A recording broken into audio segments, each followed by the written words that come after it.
আমরা Indian secular front পার্টির পক্ষ থেকে নির্বাচন কমিশনের সিও দপ্তরে আমরা এসেছি।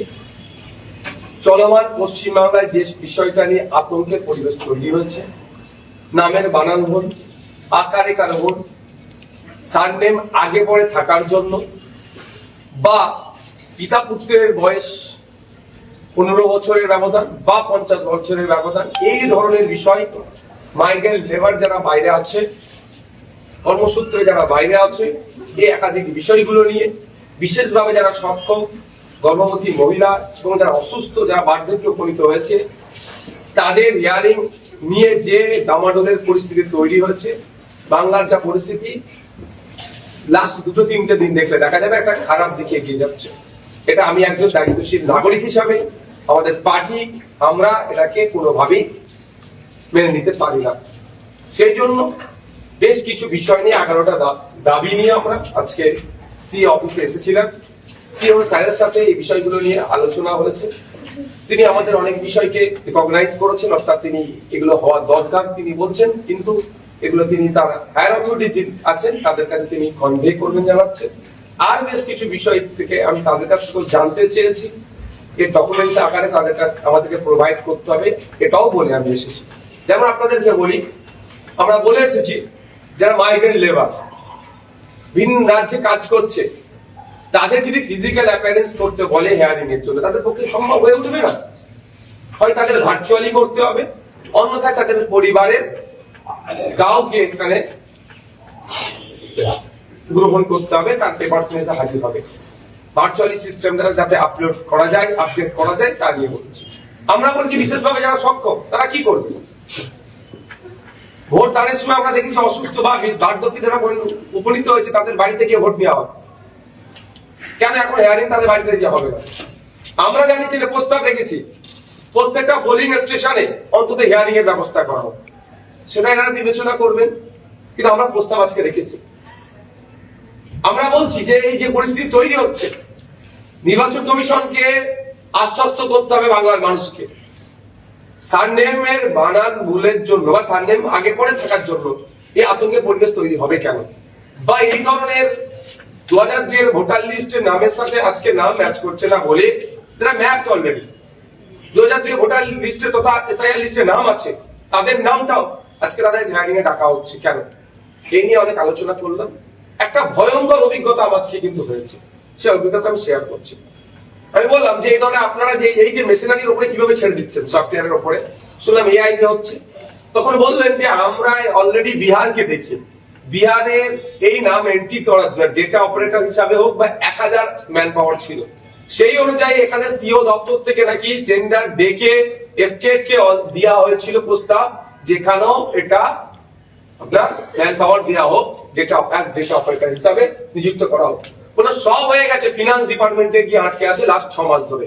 তাহলে আমরা যে আজকে যে আতঙ্কের পরিবেশ বাংলাতে হচ্ছে, তার একটা অন্যতম কারণ হচ্ছে সেটা নামের বানান ভুল। তখন রফিক বানানটা যেটা ছিল আর রেড ছিল, এখন আর হয়েছে, এই ওয়ের জায়গায় এফ এর জায়গায় কে এর জায়গায় নিয়ে সমস্যা। দাস দিয়ে ডবল এস হয়ে যাচ্ছে, আগে ছিল অরিজিনাল ডিএস। এই যে চক্কর কাটছে বাংলার মানুষ, তার মধ্যে অন্যতম একটা কারণ হচ্ছে এই আপনার সফটওয়্যারের মাধ্যমে নামকে কনভার্ট করার জন্য। এটা হতো না যদি ফাইন্যান্স ডিপার্টমেন্ট থেকে এটাকে তারা ছাড়পত্র দিত। খেলা মেলা করে হাজার হাজার কোটি টাকা রাজ্য সরকার উড়াচ্ছে, যেটা দরকার নেই সেটা উড়াচ্ছে। কিন্তু আজকে এই 1000 কর্মীকে যদি নিয়োগ করার জন্য যে টাকা প্রয়োজন যদি সরকার থেকে দিত, তাহলে হয়তো এই দিনটা আমাদের দেখতে হতো না। আর একটা যেটা আমরা চ্যালেঞ্জ করেছি, আমাদেরকে প্রমাণ দিতে হবে। আমরা দেখছি আমাদের অনেকের ইস্যু, নোটিশ ইস্যু হয়েছে আমাদের ওয়েস্ট বেঙ্গলে 4 জন পরিবারের 6 জনের অধিক বা 6 জন সন্তান ভাই বোন দেখিয়ে তাদেরকে নোটিশ এসছে। আমি বললাম এটা কি করে হয়? আমি এরকম অহরহ আপনাকে প্রমাণ দিতে পারবো যারা 4 জন তাদের 6 জনের নোটিশ এসেছে। তখন আমাকে বললেন ইনি যে এমনও আছে 10 জন 20 জন পিতা দেখাচ্ছে, মানে সন্তান 10 জন 20 জন। তাহলে এটা চরম অন্যায় হচ্ছে। কিন্তু আমি চ্যালেঞ্জ করেছি যে আপনি বলছেন এর প্রমাণ আমাকে দিতে হবে। কি হচ্ছে 10% ভালো, 90% ভালো, 10% ভুলের জন্য তারা প্রত্যেকে জড়িয়ে যাচ্ছে। কিন্তু আমি চেয়েছি আমাকে মেল করবেন ওনারা নাকি সিও থেকে আপনার ইসিআই সেন্ট্রাল কমিটি থেকে ওনারা সেন্ট্রাল থেকে দিল্লি অফিস থেকে ওরা চেয়েছেন আমাকে দেবেন, যে ওনাদের বক্তব্য হচ্ছে যে এমনও ব্যক্তি আছে তার 10টা 15টা 20টাও সন্তান দেখানো হচ্ছে, ফলে 6-এর অধিক যেগুলো হচ্ছে বা 6 বা 6-এর অধিক সেইগুলোকে তারা নোটিশ পাঠাচ্ছে। এবার আমি বললাম যে আমরা 4 ভাই বোন, তাহলে আমাকে 6 ভাই বোন দেখানো হলো কেন? এটা তো দোষ আপনাদের। বলে এটা আমাদের দোষ নয়, যেটা বলেছে সেটা আমি বলছি, এটাও কোনো না কোনো জায়গাতে কেউ লিঙ্ক করেছে 6 জনের, অর্থাৎ তারা ইনশিওর হচ্ছে, তারা আমাদেরকে বলছে 6 জনের হয়েছে বলেই আপনার বাড়ি নোটিশ গিয়েছে। এবার আমি বলছি যে ওটা আমাদেরকে দেখাতে হবে, সেটাও আমি জানিয়ে এসেছি, আমাদেরকে যত সময় ওটা প্রোভাইড করবে। তাহলে আমাকেও দেখতে হবে যে আমার 4 ভাই বোনের জায়গায় আরো 2 ভাই বোন কোথা থেকে উড়ে আসলো, যে থেকে উড়ে আসলো পরবর্তীতে আমরা বলেছি আপনাদেরকে এফআইআর করতে হবে তাদের বিরুদ্ধে, আর আমার ভাই বোন যদি আমাকে যুক্ত করছে আমিও আইনত ব্যবস্থা নেব, সেটা তো এগিয়ে হচ্ছে। এই মর্মে আমরা 11টা বিষয় নিয়ে 11টা দাবি নিয়ে আজকে আমরা আপনার সিও স্যারের সাথে কথা বলেছি। তারা লাস্ট যে কথা আমি বলে এসেছি যে আর্টিকেল 326 যে ভোটদানের স্বাধীনতা আছে, স্বচ্ছতার নাম দিয়ে ওটা যদি কেউ কেড়ে নেওয়ার চেষ্টা করে আমরা কিন্তু তাহলে আইনের মাধ্যমে ছেড়ে কথা বলবো না। রাজ্যে এই যে বর্তমান পরিস্থিতি, এই যে ডেটা অপারেটর এন্ট্রি অপারেটরদের পাওয়া গেল না বা ফিনান্স ডিপার্টমেন্টে আটকে রয়েছে, বা এই যে ঘটনা ঘটছে রাজ্যে, তার মানে কি আপনি পক্ষান্তরে রাজ্য সরকারকেই দায়ী করছেন রাজ্যের এই পরিস্থিতির জন্য? দেখুন, এটা দিনের আলোর মতো পরিষ্কার হয়ে গেল তো। এখানে আসা পর্যন্ত তো আমি জানতে পারতাম না। আমি আসলেন সিও স্যারকে জিজ্ঞাসা করলাম যে আপনি আমার নামের অনার ভুল কি করে করছেন, আমি মিন্স ভোটারদের, আপনি কম্পিউটার আপনি সফটওয়্যারের মাধ্যমে করছেন বলেই ভুল হচ্ছে। তখন উনি আমাকে বললেন তো যে আমরা তো চেয়েছিলাম বিহার আর আমাদের রাজ্যের মধ্যে ও ভোটার সংখ্যা একটা, তিনি বললেন যে সবই সমান সমান, আমরা 1000 চেয়েছিলাম। 1000 যদি এই কম্পিউটার অপারেটর দেওয়া হতো তাহলে হয়তো এই নামের ফুল স্টপ ছিল কি নাই এ নিয়ে আমার আপনার কাছে নোটিশটা আসতো না। রাজ্য সরকারকে এখানে দায়ী এড়িয়ে যেতে পারে না, এটা রাজ্য সরকারকে দায়ী নিতে হবে যে রাজ্য সরকার খেলা মেলা করে অপাত্রে দান করে হাজার হাজার কোটি টাকা নষ্ট করছে। আর 4 মাস কি 3 মাসের জন্য কি 4 মাসের জন্য যদি কম্পিউটার অপারেটরদেরকে কন্ট্রাক্ট বেসিসে হায়ার করা হতো তাহলে অসুবিধা কোথায় ছিল? এই সমস্যার সম্মুখীন আমাদেরকে হতে হচ্ছে। আচ্ছা, একটা বিষয়, ডেটা এন্ট্রি অপারেটর যে দিচ্ছে না সেটা খসড়া তালিকা, মানে 16 ডিসেম্বর অনেক আগে কিন্তু এটা নিয়ে আমাদের অজস্রবার খবর হয়েছে, দিচ্ছে না। কিন্তু এতদিন একটা সময় যাওয়ার পর এটা নিয়ে কিন্তু আগে সরব হননি, মানে এখন যখন, তাহলে কি এখন জানতে পারছেন না বিষয়টা কি? আপনারা কি তাহলে কি জানতেন না? না, এত ডিপলি যে এই জায়গা থেকে ভুলটা হয়েছে আমি ধরলাম দেশে যে আমার নামে কোনার ভুল হবে কেন? আমার কোনো বাংলায় ছিল 2002 আমার বাবার নাম, আপনি এখন ইংলিশে পাবলিশ করছেন, বানান ভুল করছেন কেন? তখন বলে গিয়ে যাক, আমরা তখন বললাম যে আপনারা তাহলে এটাকে পাবলিকলি বেশি করছেন না কেন? না, বলেছে আমরা করেছি, কিন্তু আমরা বারবার চেয়েছি, আমাদেরকে দেওয়া হয় না। কিন্তু এর উত্তরটা তোমরা সিও স্যার দেবেন আর রাজ্য সরকার দেবেন, ফিনান্স ডিপার্টমেন্ট, যে আপনারা কেন ছাড়েননি। আরেকটা বললেন যে 4 জনের, একজনের সাথে 4 জনের ভাই বোন, কিন্তু দেখাচ্ছে 6 জন। এরকম আপনার কাছে কত লিস্ট আছে? আমার কাছে অন্তত আমার খুব ক্লোজ এর কথা বলছি 50 জনের আমি দেখাতে পারবো, যারা 4 ভাই বোন, তাদেরকে 6 বা ততোধিক তার বেশি করে তাদেরকে নোটিশ ইস্যু করেছে। এই প্রশ্নটা যখন করেছি তখন আমাকে উত্তর দিচ্ছেন সিও স্যার যে নিশ্চিত থাকুন আপনি যে ওখানে ওকে 6 জন ওকে ম্যাপিং এ আপনার লিংক করেছে বলেই আপনার কাছে নোটিশ যাচ্ছে বা যার কাছে নোটিশ যাচ্ছে। আমি বললাম এর সত্যতা কি আছে, আমাকে ডকুমেন্টস দিন, তাহলে আমিও দেখতে চাই আমার যারা 50 জন আছে তার 6 ভাই কারা আছে, তার 2 জন কোথা থেকে আসলো।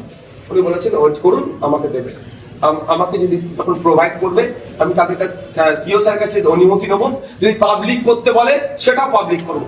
আমরা আবার একটা করে প্রশ্ন তুললাম, তাহলে যখন আপনি নোটিশটা ইস্যু করেছিলেন 6 ভাইয়ের নামটা দিয়ে দিতে পারতেন তো, দেখা যেত তাহলে আমার 2টো ভাই এক্সট্রা কোথা থেকে আসলো কি দিদি কোথা থেকে আসলো, বললো ওটাই আমাদের তাহলে বিষয়টাকে আজ উনি আগে নেন না। মানে ইলেকশন কমিশনের কোথাও গাফিলতি বা কোথাও একটা ত্রুটি থাকছে। দেখুন একটা কথা, যদি ত্রুটি মুক্ত হতো তাহলে আমাকে ইলেকশন কমিশন অফিসে আসতে হতো না, আমি তাহলে আমার শুধু রাজ্য সরকারের নবান্নে গিয়ে আমি প্রশ্নটা করতাম। ত্রুটি আছেই তো, স্বল্প সময়ের মধ্যে যে প্রক্রিয়া চালানোর চেষ্টা হচ্ছে সেই জন্য ত্রুটিযুক্তই হচ্ছে। সেটা তো রাজ্য সরকারও বলছে যে অনেক কম সময়ের মধ্যে এত বৃহৎ এত ব্যাপক কাজ হচ্ছে, সেই জন্য হয়তো লোক দিতে পারছে না, সেই জন্য এই ধরনের প্রত্যেকদিন লজিক্যাল ডিসক্রিপেন্সির সংখ্যা বেড়ে যাচ্ছে, কমে যাচ্ছে। এটাও তো একটা কারণ নাকি? দেখুন, রাজ্য সরকার তার এই এসআইআর কে পলিটিক্স হিসাবে, রাজনীতি হিসাবে আজকে ধরতে চাইছে। এত জিপে যাওয়ার আমার প্রয়োজনই হতো না। যাদের বাড়িতে নোটিশ পৌঁছাচ্ছে তাদের একটা হেভি অংশে পৌঁছাচ্ছে শুধু নামের বানান ভুলের জন্য। আর এই নামের বানান ভুলটার জন্য যাদের বাড়ি নোটিশ পাঠাচ্ছে তার সিংহভাগ মাইনরিটি মুসলিম সম্প্রদায়। আর আজকে রাস্তায় যারা প্রতিবাদ করছে তাদের সেই যাদের নামের বানান ভুলছে তারা বেশি আতঙ্ক। এইরকমও বলা হচ্ছে নামের বানান ভুল, তোমার ভোটাধিকার কেড়ে নেওয়া হবে। তাহলে এর জন্য তো দায়ী আমি করব। নির্বাচন কমিশনে যেমন আপনার কম্পিউটার অপারেটর পাচ্ছে না, চিৎকার করা ছিল, যুক্তরাষ্ট্রের পরিকাঠামো দিতে বাধ্য রাজ্য সরকার, সেইভাবে হয়তো চাপ দেয়নি। আর দ্বিতীয় হচ্ছে রাজ্য সরকার কেন দেবে না কম্পিউটার অপারেটর? আমি আবারও রিপিট করছি, হাজার হাজার কোটি টাকা তো অপাত্রে দান করছে। আজকে আমাদের এই দুর্দিন, এই আমাদেরকে যে রাস্তায় নামতে হচ্ছে বা আমাদেরকে যে হয়রানি হতে হচ্ছে, আমাদেরকে যে যথাসময়ে গিয়ে আপনার হিয়ারিং অ্যাটেন্ড করতে হচ্ছে, এর দায়িত্ব আপনার রাজ্য সরকারের উপরেও বর্তাচ্ছে। আর একটা যেটা বিষয় আমরা তুলে উত্থাপন করেছি, যারা হিয়ারিং এ আসছে তাদের তো রিসিভ দিচ্ছে না। রিসিভ কোথায়? আমার কাছে আমি এসেছি কি আসেনি এই প্রসঙ্গে তুলেছি। সেই সময় সিও স্যার যেটা উত্তর দিলেন, যারা হিয়ারিং এ যাদেরকে ডাকা হচ্ছে কম্পিউটারে তাদের সিস্টেমে তারা নাকি আপলোড করে দিচ্ছে বা তারা আপনার প্রেজেন্টটা করে দিচ্ছে। কিন্তু আমি বললাম যে আমি আমার পাচ্ছি না কেন, এটাও ব্যবস্থা করা হোক। এই বিষয়টাও তারা বিবেচনা করবেন বলেছেন। আমরা এই প্রস্তাবটা রেখেছি যে রিসিভ আমাকে দিতে হবে, আমি অ্যাটেন্ড করেছি, নাহলে কালকে বলতে পারে আমি অ্যাটেন্ড করিনি। বলছি একটা বিষয়, যেমন মাধ্যমিকের অ্যাডমিট কার্ড, সেটা কিন্তু প্রস্তাব দিয়েছিল এখান থেকে ইসিআই, সেটা কিন্তু নাকচ হয়ে গেছে। ওখানে কিন্তু ডেট অফ বার্থ থাকে। এখন যে অনেক প্রস্তাব যাচ্ছে সিও দপ্তর থেকে ইসিআই, নাকচ হয়ে যাচ্ছে। সেটা আমরা তো তুলেছি, মাধ্যমিকের অ্যাডমিট কার্ডটাকে ইস্যু করতে হবে। উনি বলছেন সার্টিফিকেট, আর অনেক কিছু বলছেন। আমি বলি ওটা শুধু মাধ্যমিক না, আমরা বলছি যারা মাধ্যমিক উত্তীর্ণ হতে পারেনি বা ক্লাস 8-এ পড়ে পড়াশোনা ছেড়ে দিয়েছে, অর্থের অভাবে এরকম যেটা হচ্ছে, তাদের ক্ষেত্রে কি হবে? স্কুল সার্টিফিকেট প্রযোজ্য হবে না, সেই প্রস্তাবটাও আমরা রাখছি। কিন্তু আমাদের বিধায়ক সংখ্যা একটা সংযুক্ত মোর্চা, আমরা আমাদের ক্ষমতা অনুযায়ী যারা সরকার চালাচ্ছে তারা এখনো পর্যন্ত নেড়েচড়ে বসছে না কেন? এই যে দুরবস্থা, রাজ্য সরকার পশ্চিমবাংলা বিধানসভা ডেকে একটা তো এই যে লজিক্যাল ডিসক্রিপেন্সির নামে যেভাবে হয়রানি করা হচ্ছে, এটার উপরে একটা অন্তত নিন্দা প্রস্তাব পাস করা, অল পার্টি মিটিং রাখুক রাজ্য সরকার, যে এইটা থেকে উত্তরাগতি করে বাংলার ভোটাররা আজকে এই সমস্যার সম্মুখীন হচ্ছে, উত্তরানোর জন্য বাংলার যে সমস্ত রাজনৈতিক দল আছে সবাই অল পার্টি মিটিং রাখো। সে কিছু করছে? বলছি এই ক্ষেত্রেও কি সেটিং? যে আপনি এক্ষুনি একটা কথা বললেন, সেটা হচ্ছে যে মাইনরিটি সংখ্যা থেকে মাইনরিটিদেরকে ম্যাক্সিমাম লজিক্যাল ডিসক্রিপেন্সির জন্য শুনানি পাঠানো হচ্ছে। এটা একটুখানি আরেকবার যদি স্পষ্ট করে বলেন। মাইনরিটি যাদের কাছে নোটিশ ইস্যু হয়েছে, নোটিশ ইস্যুর সিংহভাগ মাইনরিটিদের, মাইনরিটি মুসলিমদের করা হচ্ছে, যতটুকু তথ্য আমরা পাচ্ছি। দ্বিতীয়ত হচ্ছে যাদের কাছে আবার নোটিশ ইস্যু হয়েছে মাইনরিটি মুসলিমদের, তাদের মধ্যে ইস্যু কিন্তু নোটিশে দেখবেন দুটো জিনিস বেশি করে তাদের দেখানো হয়েছে। একটা হচ্ছে, প্রথম হচ্ছে নামের বানান ভুল, সারনেম আগে ছিল পরে হয়েছে, পরে ছিল আগে হয়েছে, এটা। আর একটা বিষয় হচ্ছে 4 জন আছে তাদেরকে 6 জনের লিঙ্ক করিয়ে দেখানো হচ্ছে। এইভাবে তাদেরকে অনৈতিক ভাবে হয়রানি করা হচ্ছে। পশ্চিমবাংলার কিছু